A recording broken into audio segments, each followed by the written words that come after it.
In the sprawling family tree of the House of Windsor, most of the attention falls on the main branches, but in the background there are quieter, often more compelling stories.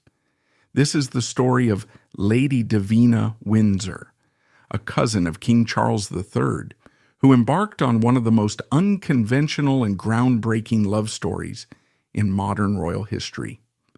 In 2004, Lady Davina, a descendant of kings, did the unthinkable. She married Gary Lewis, a Māori builder and former sheep shearer from New Zealand whom she met on a beach in Bali.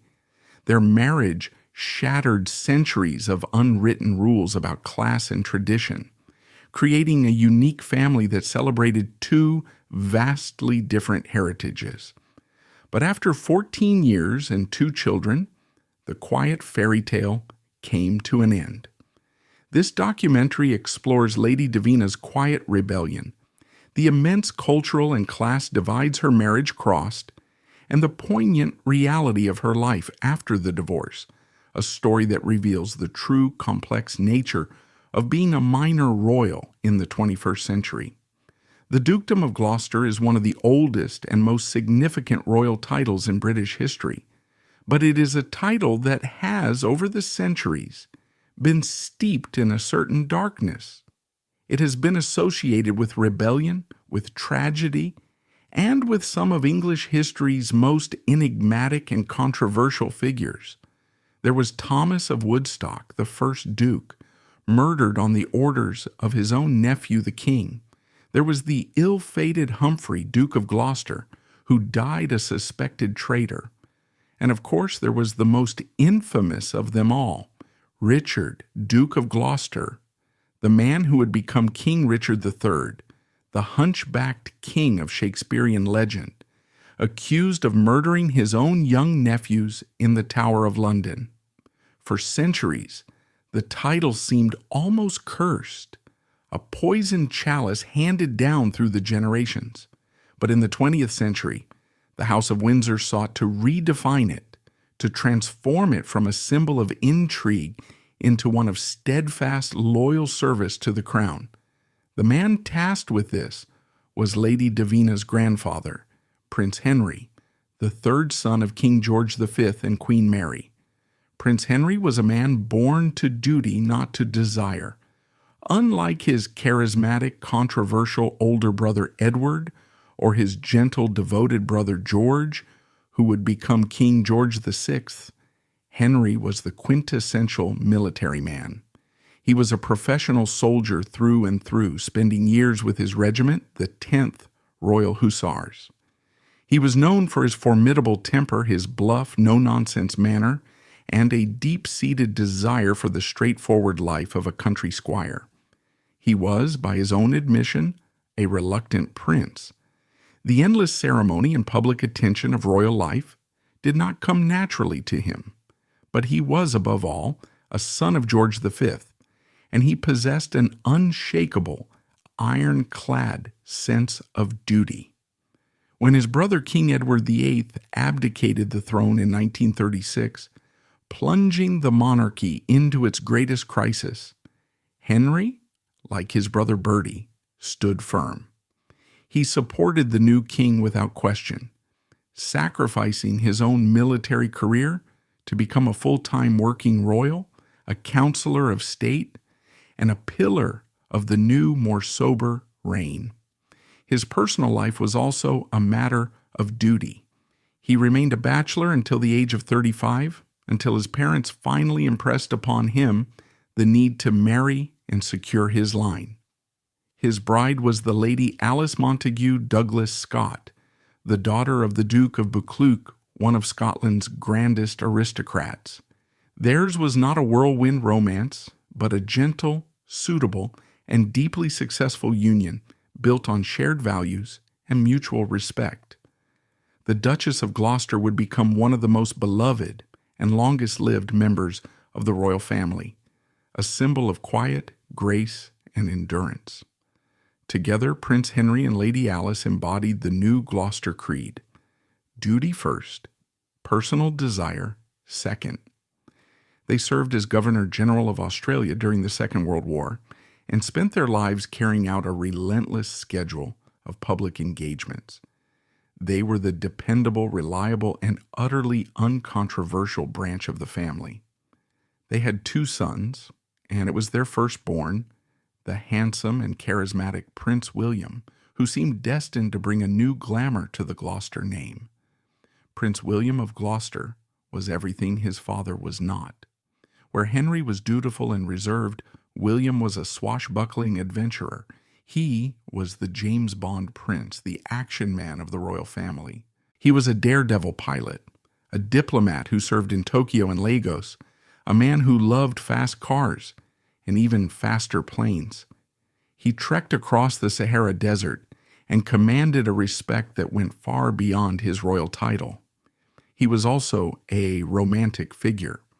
While serving in Tokyo, he fell deeply in love with a glamorous, twice-divorced Hungarian model named Zsuzsi Starkloff. A marriage was out of the question in the rigid royal world of the 1960s, but their passionate, multi-year affair was an open secret. He was the royal rebel, the man who seemed to be living the life his uncle, the Duke of Windsor, had thrown away the crown for. The public was fascinated by him. He was, without a doubt, the star of his generation of Windsors. But Prince William's dazzling life of adventure was to be cut brutally short. His great passion was competitive air racing.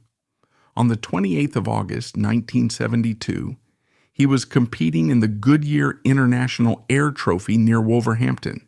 He was flying his own Piper Cherokee Arrow. Shortly after takeoff, the plane banked too steeply. A wing hit a tree, and the aircraft plummeted to the ground, exploding into a ball of flame. Prince William and his co-pilot were killed instantly. He was just 30 years old. The tragedy was a devastating blow to the royal family, and it profoundly and irrevocably altered the path of the Gloucester line. The old Duke, Prince Henry, who had suffered a series of strokes, was in such poor health that his wife, the Duchess, could not bring herself to tell him that his beloved firstborn son was dead. He passed away 2 years later, never knowing the truth. And for Prince William's younger brother Richard, the crash was a moment that altered his life forever. Prince Richard, like his great-uncle Henry, was a reluctant prince. He was a quiet, scholarly, and thoughtful man. He had attended Cambridge University and had embarked on a promising career as an architect. He was passionate about buildings, about conservation and design. He had found his calling, and it had nothing to do with cutting ribbons or attending state banquets. He was happily married to a young Danish woman, Birgitte van Deurs, and they were planning a quiet, professional life, far from the pressures of frontline royalty. The death of his brother destroyed that plan. Overnight, the second son, the quiet architect, became the heir to the dukedom of Gloucester. When his father died in 1974, Prince Richard inherited the title, the estates, and the immense weight of royal duty that came with it. He gave up his architectural career. He and his wife, now the Duke and Duchess of Gloucester, stepped into the roles that fate had so cruelly thrust upon them. It is this profound backstory of tragedy and the sudden unwanted imposition of duty that is the key to understanding the family that Lady Davina was born into. Her parents were not people who had craved the spotlight. It was a responsibility they had accepted out of a deep sense of loyalty to the Queen and the institution. They performed their duties with diligence and grace, but they raised their own 3 children, Alexander, Davina, and Rose, with a very clear understanding that a title does not define you, and that a life of quiet, private purpose is something to be treasured. They had seen, in the most tragic way imaginable, how fleeting life could be. This was the Gloucester inheritance, a legacy not of glamour and rebellion, but of quiet endurance. It was a world defined by a deep sense of responsibility, a profound appreciation for privacy born of public tragedy, and an understanding that the truest values lie not in a crown, but in a life of substance. It was into this very proper, very stable, and very serious household that Lady Davina was born in 1977, a product of a lineage that had learned through heartbreak the importance of a quiet life. And it was this deep-seated desire for normalcy that would, ironically, lead her to a love story that was anything but. This, then, was the Gloucester inheritance bestowed upon Lady Davina Windsor, a legacy not of dazzling glamour, but of quiet endurance and profound duty. She was born into a world defined by the solemn weight of a royal title, yet shaped by a family that had learned through immense personal tragedy to value the sanctity of a private, purposeful life. Raised in this environment of dignified restraint, nothing in her carefully structured upbringing could have predicted the extraordinary and unconventional path her heart would lead her on. Her journey into adulthood and into a love story that would defy every expectation was about to begin on the other side of the world, far from the misty shores of her homeland. The world that Lady Davina Windsor was born into was one shaped by a legacy of solemn duty and the long shadow of family tragedy.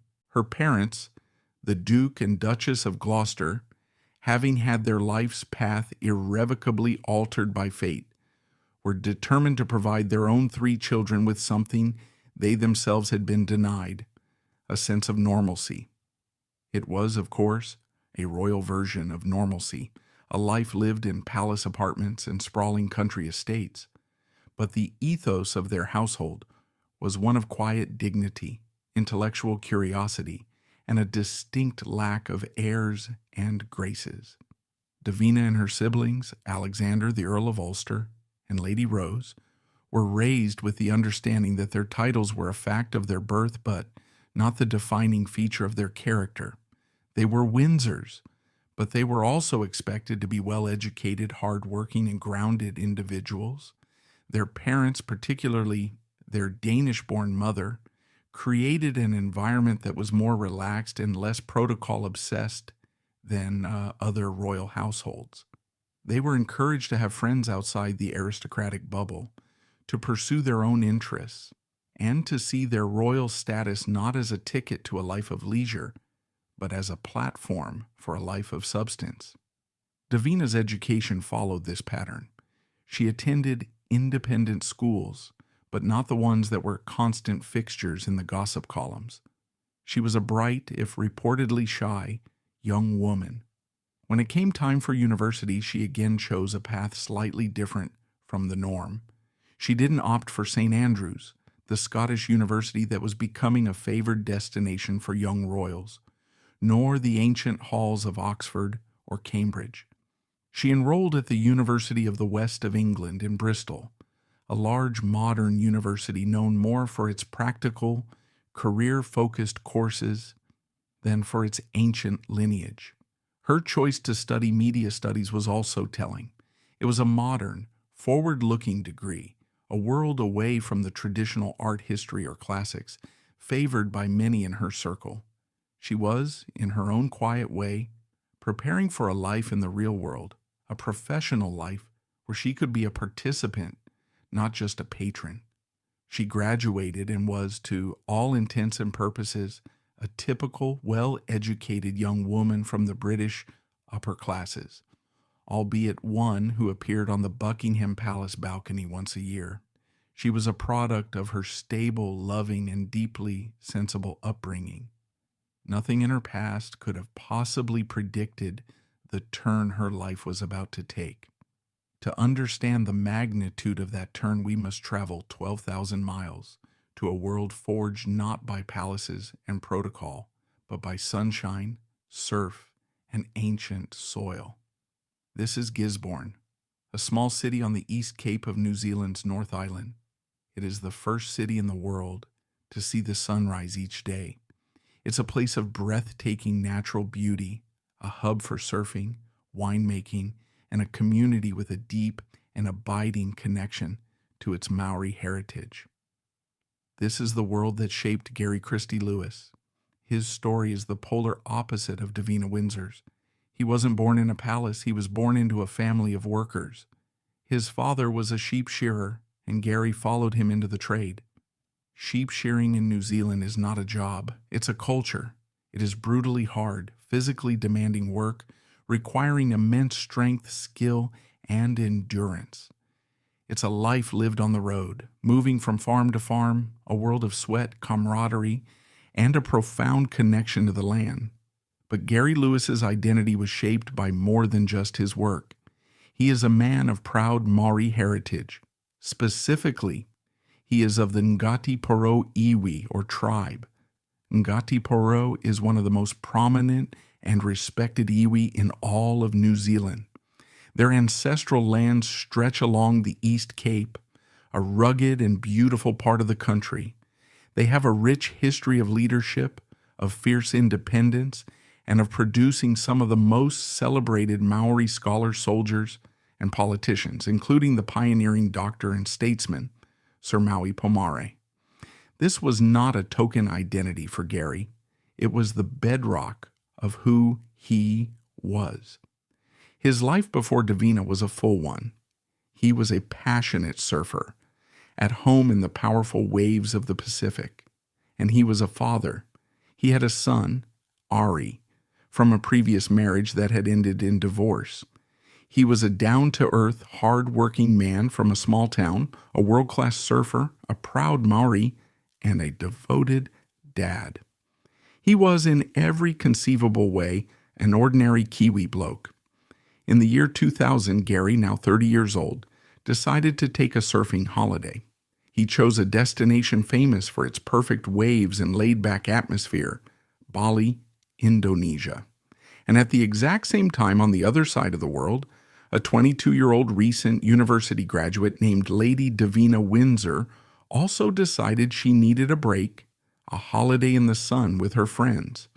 Their two worlds, separated by class, by culture, and by the entire diameter of the planet, were on a collision course. We don't know the exact details of their first meeting. It wasn't a press gala or a state dinner. It was a chance encounter on a beach, the kind of serendipitous moment that happens to thousands of young travelers every year. Perhaps it was a shared glance across the sand, a conversation struck up in a beachside cafe. What we do know is that the connection was immediate and powerful. Imagine that first conversation, the English lady with the cut glass accent and the Kiwi surfer with his relaxed Antipodean drawl. What did they talk about? Their travels? The waves? Did she tell him she was 28th in line to the British throne? Did he tell her he used to shear sheep for a living? The sheer improbability of it all must have been part of the attraction. They were from different planets, and yet they found a common ground, a spark of mutual fascination that quickly grew into genuine affection. What began as a holiday romance refused to end when the holiday did. They decided to try to make it work, and so began a 4-year long-distance courtship of epic proportions. It was a relationship conducted through crackly telephone calls, expensive flights, and the constant wearying ache of jet lag. It was a trial by distance, a test of their commitment. During this time, they had to navigate the delicate and daunting process of introducing their two worlds. Davina would fly to New Zealand. She, a woman raised in castles, would have found herself in the relaxed, unpretentious world of Gisborne, a world of barbecues, of bare feet, of a community where what you could do mattered more than who your grandfather was. And even more dauntingly, Gary had to travel to England. He had to step through the gates of Kensington Palace.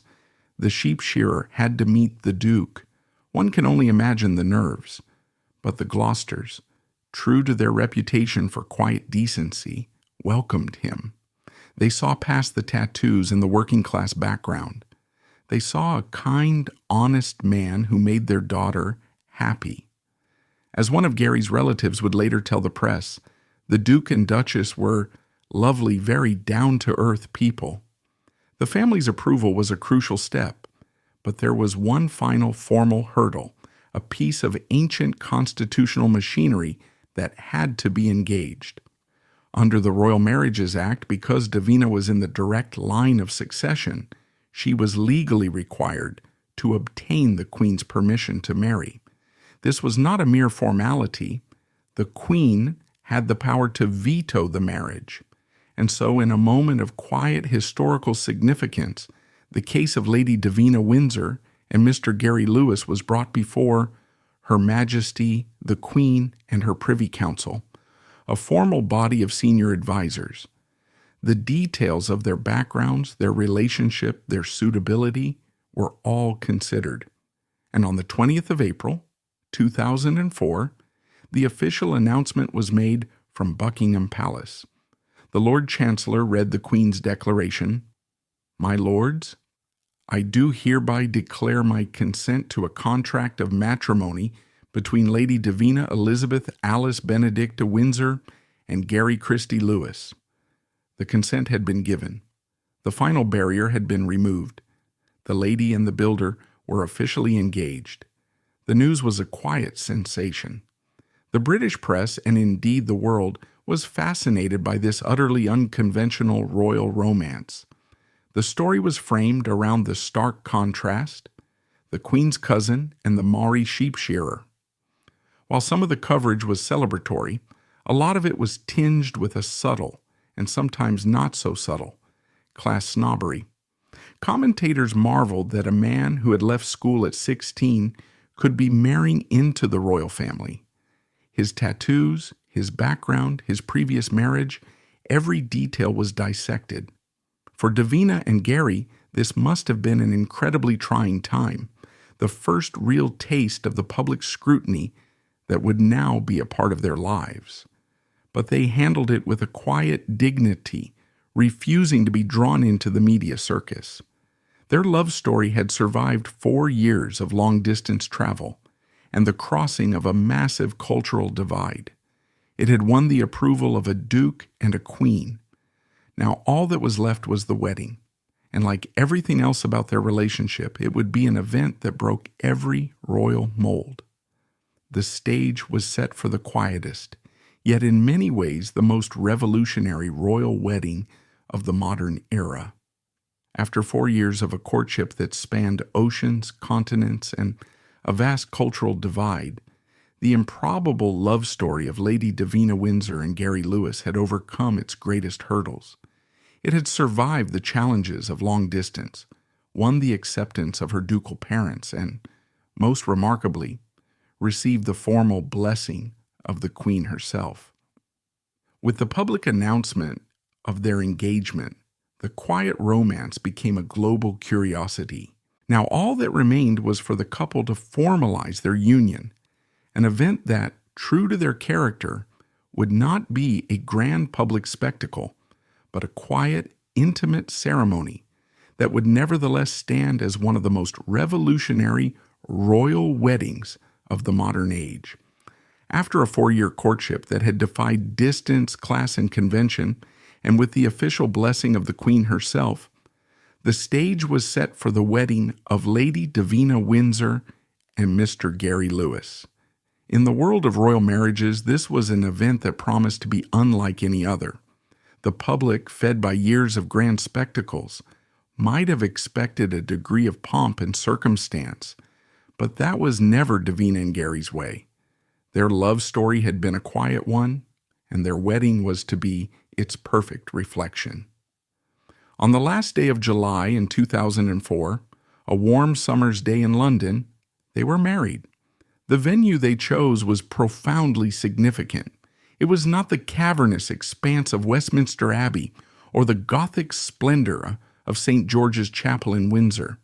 Instead, they exchanged their vows in the quiet, historic intimacy of the Chapel Royal at Kensington Palace. This was not a space designed for television cameras or thousands of cheering onlookers. This was a private chapel, a place of personal royal worship for centuries. It was where the young Queen Victoria had been christened, a place imbued with a sense of personal rather than public history. The choice was a deliberate statement. This was not a state occasion. It was a family one.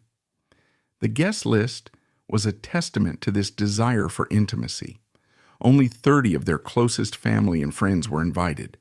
Davina's parents, the Duke and Duchess of Gloucester, were the proud hosts. Her siblings, Alexander and Rose, were there to celebrate. Gary's family, including his father, who was also a shearer, and his son Ari, had made the 12,000-mile journey from New Zealand to witness the incredible moment.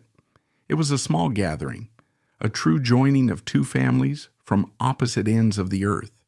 In a notable move that underlined the private nature of the day, no senior members of the royal family, such as the Queen or the Prince of Wales, were present. This was a Gloucester family affair, and they were allowed the space to celebrate it as such. The bride herself was the picture of understated elegance. Lady Davina wore a deceptively simple off-white two-piece gown by the British couturier Philippa Lepley. It was exquisitely tailored but devoid of the meringue-like froth and endless trains of more famous royal brides. And in a final telling detail, she wore no tiara. The priceless diamond heirlooms of the Windsor vaults remained locked away. Instead, she adorned her hair with a simple spray of white flowers, a touch of natural, unpretentious beauty. The groom, Gary Lewis, stood beside her, looking smart and confident in a classic morning suit. The photos from that day show a couple utterly at ease, beaming with a happiness that was genuine and unscripted. They exchanged their vows in a simple ceremony, two people in love who just happened to be making a small but significant piece of history. Because in that quiet chapel, a barrier was being broken. A descendant of King George V was marrying a proud Māori man. It was a first for the British monarchy, in an institution that had for centuries been defined by its rigid class structure and its preference for European aristocratic bloodlines. This union was a quiet revolution. It was a powerful symbol of a more modern, more inclusive, and more global commonwealth. And it had been embraced not with grudging acceptance, but with the full formal blessing of the sovereign herself. It was a testament to Davina's quiet determination to follow her heart, and to the royal family's capacity, however slow, for evolution. After the wedding, the new Lady Davina and Mr. Gary Lewis were faced with a choice. How would they build their new life together? Would he move into her world, or would she move into his? In a decision that further underscored their commitment to a life of normalcy, they chose his. They packed their bags and moved to New Zealand. Their new home was not a sprawling estate. It was a renovated mews house in a pleasant but ordinary suburb of Auckland. This was to be the main stage for their married life. For Gary, it was a return to the familiar. He could surf, he could be close to his son, Ari, and he could continue his work as a builder. But for Davina, it was a profound cultural shift.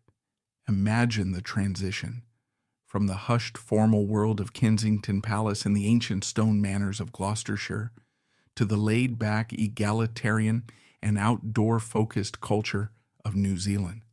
The protocols, the deference, the entire social structure she had been born into simply didn't exist here. She was now, for the most part, simply Mrs. Lewis, a wife and soon a mother, living a quiet domestic life. She had to learn to navigate a new city, a new culture, and a new way of being, all while the local press watched on with a quiet, fascinated curiosity. For several years, they succeeded in their quest for privacy. They built their home, they integrated into their community, and they started their family. And it was in the naming of their children that they made their most beautiful and powerful statement about the unique dual heritage they were creating. In 2010, their daughter was born. They named her Senna Kohai Lewis. While Senna is a beautiful name in its own right, Kohai was a deeply meaningful choice. The Kohai is one of New Zealand's most iconic native trees, famous for the brilliant, cascading yellow flowers that herald the arrival of spring. The name, from the Māori language, is a direct and beautiful tribute to her father's land and heritage. 2 years later, in 2012, their son was born. His name was even more profound, Tane Mahuta Lewis. This is not just a name, it is a declaration of immense cultural pride. In Māori cosmology, Tane Mahuta is one of the most important gods, and Atua. He is the lord of the forest and of all the living things within it. It was Tane who, in the creation story, lay between his parents, Ranginui the Sky Father and Papatuanuku the Earth Mother, and with a great heave pushed them apart, creating the world of light that we now live in. The name also belongs to a real living entity, the largest known kori tree in New Zealand, a magnificent giant estimated to be over 2,000 years old, revered as a sacred ancestor. To give their son, a boy who is in the line of succession to the British throne, this powerful mythic Māori name was an incredible statement. It was a fusion of two worlds, two histories, two mythologies. Their children were Windsors, but they were also unequivocally the children of Tane Mahuta. It was the ultimate symbol of their unique family, a perfect harmony between the ancient oaks of England and the sacred kori of New Zealand.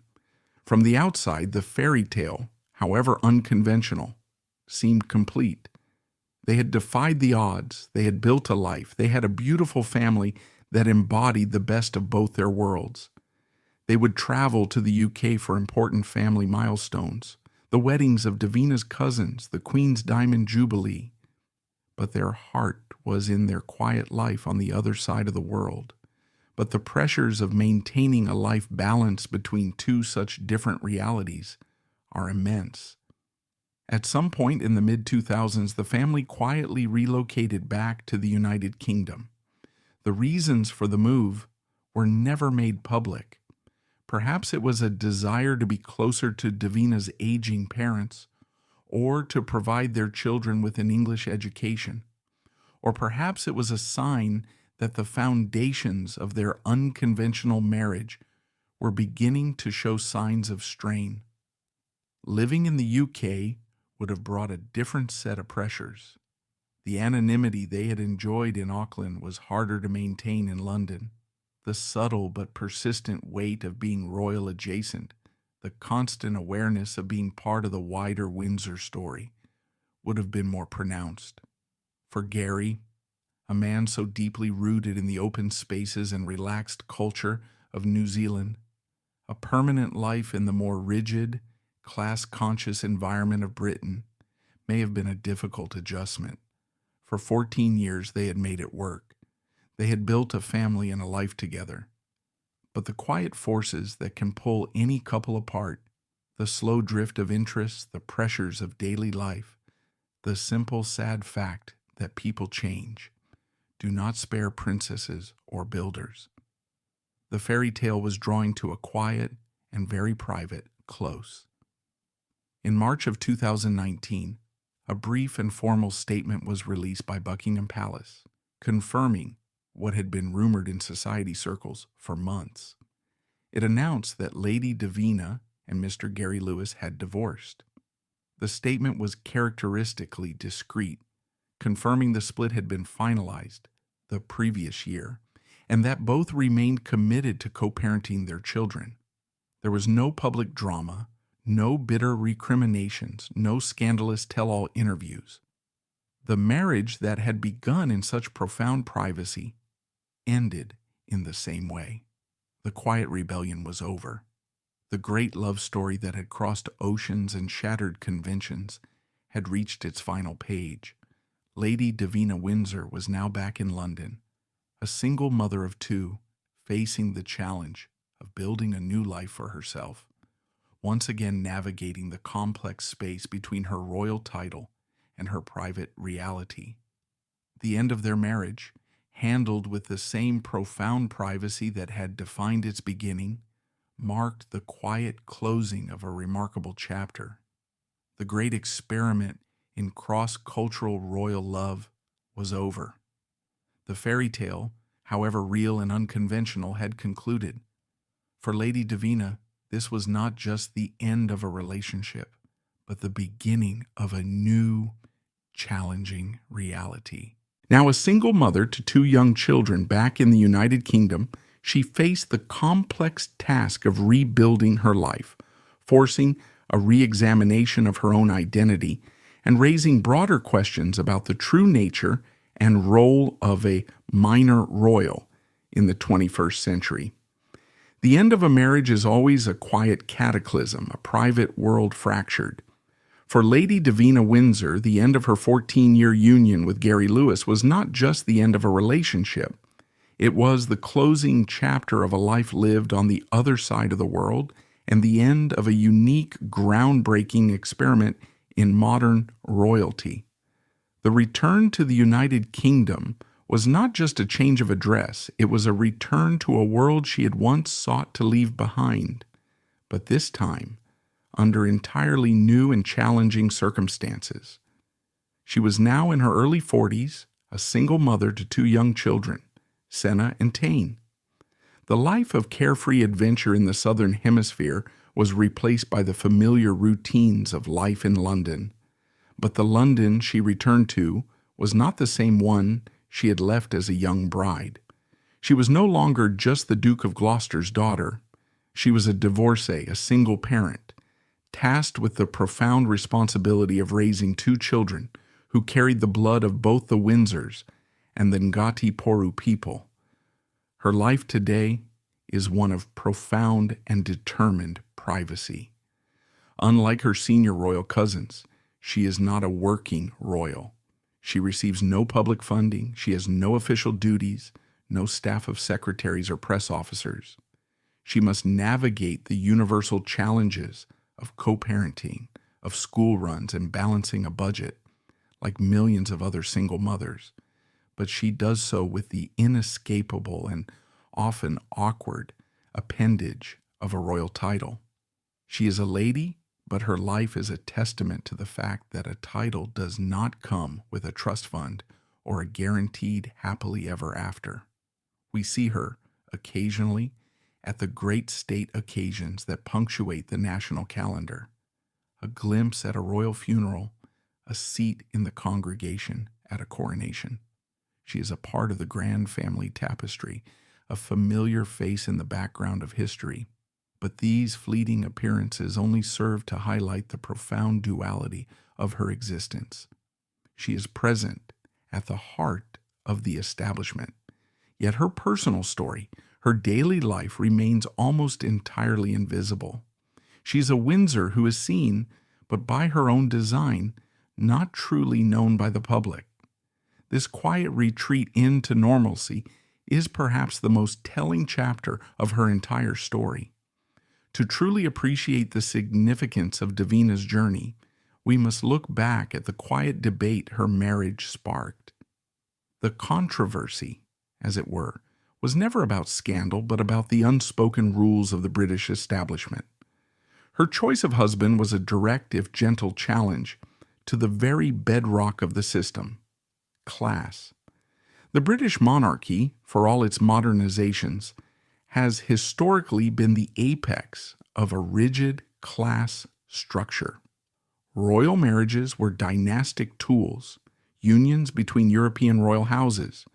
Over time, this expanded to include the British aristocracy. When Prince William married Catherine Middleton, it was hailed as a great leap forward, a future king marrying a commoner. But Catherine, while not an aristocrat, came from a wealthy upper-middle-class background. Her world and William's, while different, operated in overlapping social and educational spheres. Lady Davina's marriage was something else entirely.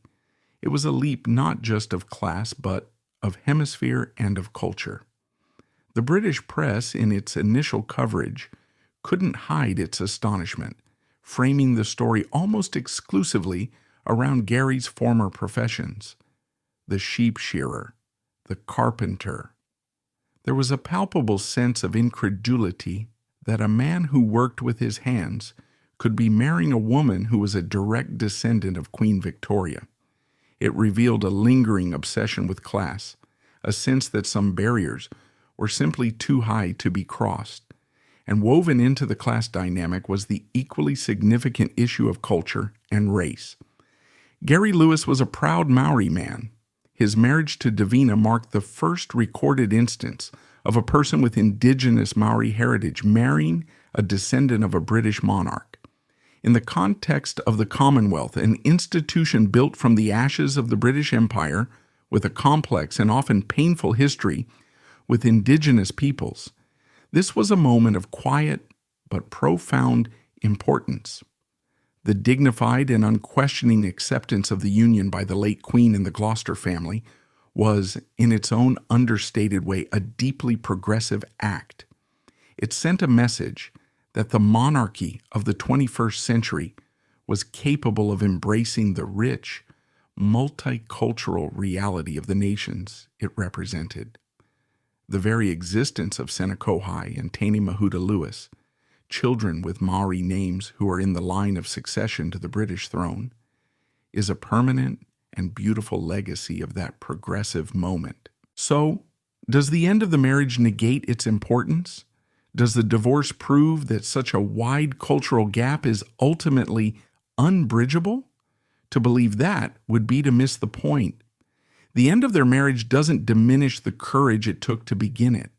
It doesn't erase the 14 years they spent together, the family they built, or the barriers they broke.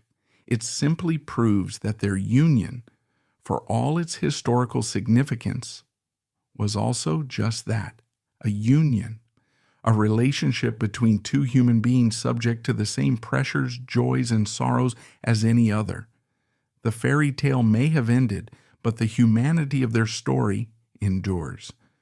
Ultimately, Lady Davina's story is most significant for what it tells us about the future of the monarchy itself. As the institution moves towards a slimmed-down model, focused on the king and his direct heirs, a question arises. What becomes of the wider family? What is the role of the dozens of cousins who carry the titles but not the duties? Lady Davina's life is a case study in this modern royal dilemma. She was born with a title that opens doors, but also one that carries a weight of expectation and public curiosity that she cannot escape. Yet, she is expected to be financially independent, to forge her own career, to live the life of a private citizen. It is a paradoxical existence, a life of being neither fully royal nor fully normal. Her story, the unconventional marriage, the quiet divorce, the retreat into single motherhood, demystifies her position. It shows the world that life as a minor royal is not one of endless garden parties and state-funded glamour. It is a complex negotiation between a public heritage and a private life, and it comes with no guarantee of personal happiness. In an era where royal dramas are often played out in sensational interviews and transatlantic accusations, Lady Davina's unwavering commitment to privacy is in itself a powerful statement. She and Gary Lewis began their relationship in private. They married in private, and when their love story came to an end, they handled their separation with a quiet dignity that protected their children and honored the genuine affection that had once brought them together. There was no spectacle, no blame, no public performance of grief. There was only a quiet retreat.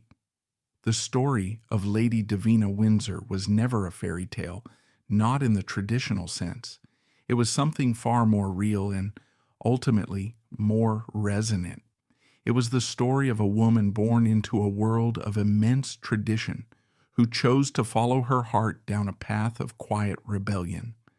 She fell in love with a man from the other side of the world, a man who represented a life of freedom and authenticity that was the antithesis of her own upbringing.